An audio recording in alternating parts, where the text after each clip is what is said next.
Clinical and forensic psychologist Judy Ho joins me now. You'll be watching the debate very closely. You'll be watching in a different way than perhaps an average viewer. You're going to be looking at sort of the mental game that goes into this, right? That's right. I'll be looking at their behaviors and trying to analyze exactly what that means and also what that will do to each of their campaigns going forward. Well, that's what I wanted to ask you, because, you know, you hear about each of them sending their surrogates and their campaign managers out on in the media tour to talk about how the preparation is going and give the little sound bites. How much of that is in an effort to sort of knock the other one off their game a little bit? Oh, absolutely. Both of them have these huge teams, and there's a very concerted strategy on each side. They're both trying to psych each other out a little bit. And I think on Clinton's side, you know, she's really the over-prepared analytical candidate. Everybody knows that. And she's saying, I'm even going to prepare even more. That's what some of her managers have been saying. She's prepared. She's really prepared. Meanwhile, Donald Trump is really riding high on sort of his campaign strategy overall, which is he's the brash, real candidate. So he's saying, well, I'll prepare, but at the same time, I'm going to be myself, and I'll just let whatever I say come out, and that's going to be okay too. And look, you know, confidence plays such a key role in all of this, but their confidence has sort of translated and comes from different places. You look at him as being this confident, some would even say arrogant or cocky. He's been accused of being. He knows who he is. He's very much a showman. You look at her confidence comes from her experience, right? Exactly. And that plays into how they will react on stage. Absolutely. She's going to be coming from a place where she's extremely skilled. She has many, many years of experience. She knows exactly what to say in these circumstances. For Donald Trump, he doesn't have that experience, but what he does have is those many, many years, as you say, as a showman, as a public figure. As a salesman, too, in a way, right? That's right, and that's how he's made all of his money, and so I think he feels very confident. We got to talk about gender. Yes. Because this is the first time that we have a female who is the head of a major political party, who is representing her party to run against a man.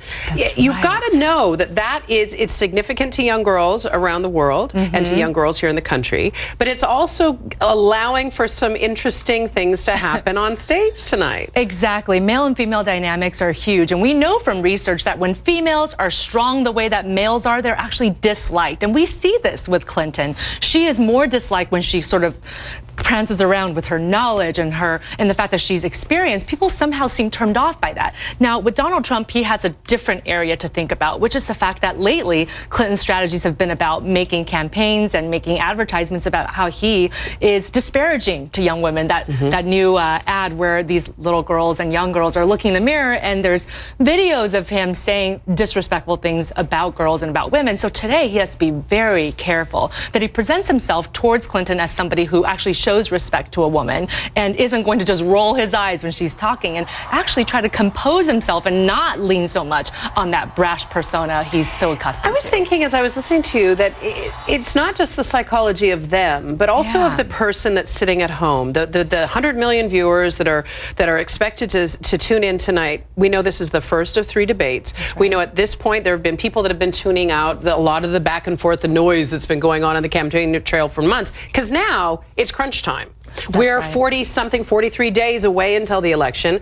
Folks are tuning in a very different way. What is the mindset, do you think, going to be of people watching? I think at the beginning people saw this a lot as entertainment, and I think that's how Trump gained some of his lead in the beginning, because they said, wow, he's entertaining, he's somebody different, he's somebody fresh. Now that we're so close to actually voting time, people are going to be tuning in more primarily to the issues. What are they actually saying? They're going to be using what we call their central routes of processing instead of those peripheral routes where something's playing in the background, you're eating chips, you're having a drink, and you're just kind of listening a little bit, but on the periphery. Now they're going to really pay attention and say, well, who is going to be the better president? We really need to start thinking about this more detail and more clearly here. One last little tidbit, because I realize I made a note about this because I find it fascinating, that Hillary Clinton's lectern will be smaller to scale because she is a smaller woman than Donald Trump. I think he's over 6 foot, 6'2". Yes. So that she does not appear diminutive. But I wonder what that effect is going to have on the stage to see a smaller lectern near a bigger lectern, or if it'll be obvious. Right. That's very Isn't interesting. that a fascinating thought? That's really fascinating, and I can see why they did that, because they don't want her to feel that she's right.